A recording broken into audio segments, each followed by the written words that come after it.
السلام علیکم دوستو، آج ہم سورۃ الکافرون کی تلاوت، ترجمہ، تفسیر سیکھیں گے۔ سب سے پہلے آپ تلاوت سماعت فرمائیں۔ اعوذ باللہ من الشیطان الرجیم، بسم اللہ الرحمن الرحیم۔ قل یا ایہا الکافرون لا أعبد ما تعبدون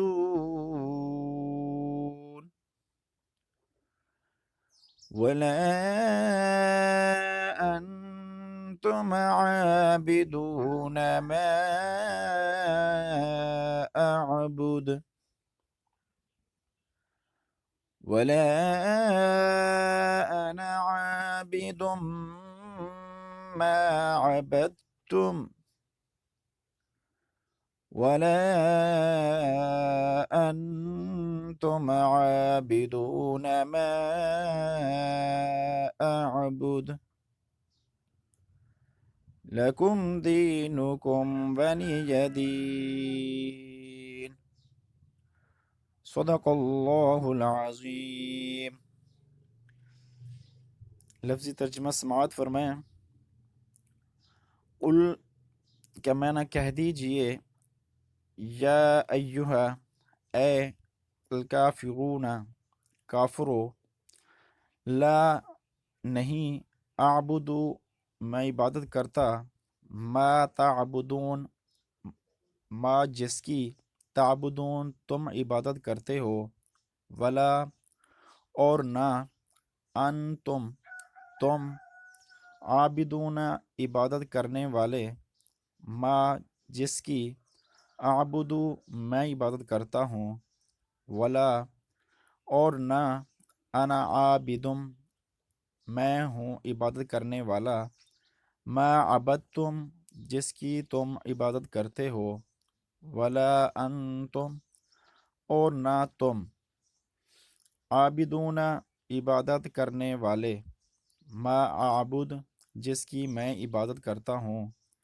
لکم تمہارے لیے، دینکم تمہارا دین، والیہ اور میرے لیے، دین میرا دین۔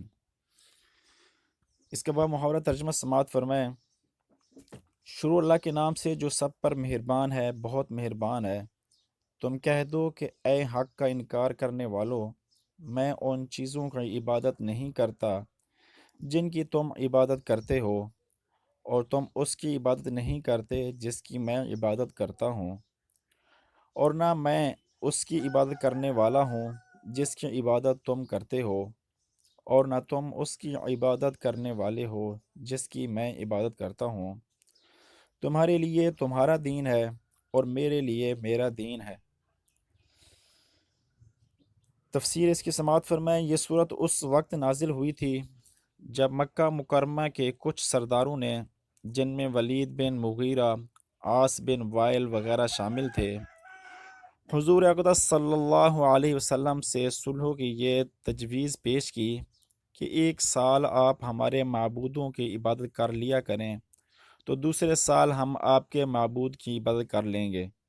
کچھ اور لوگوں نے اسی قسم کی کچھ اور تجویزیں بھی پیش کیں، جن کا خلاصہ یہی تھا کہ حضرت صلی اللہ علیہ وسلم کسی نہ کسی طرح ان کافروں کے طریقے پر عبادت کے لیے آمادہ ہو جائیں تو آپس میں صلح ہو سکتی ہے۔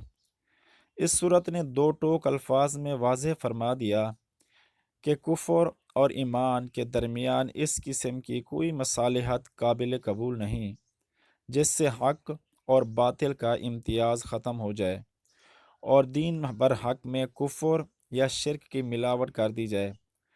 ہاں، اگر تم حق کو قبول نہیں کرتے تو تم اپنے دین پر عمل کرو جس کے نتائج تم خود بھگتو گے، اور میں اپنے دین پر عمل کروں گا اور اس کے نتائج کا میں ذمہ دار ہوں۔ اس سے معلوم ہوا کہ غیر مسلموں سے کوئی ایسی مصالحت جائز نہیں جس میں ان کے دین کے شعائر کو اختیار کرنا پڑے۔ البتہ اپنے دین پر قائم رہتے ہوئے امن کا معاہدہ ہو سکتا ہے، جیسا کہ قرآن کریم نے سورۃ انفال میں فرمایا ہے۔ جزاک اللہ خیر۔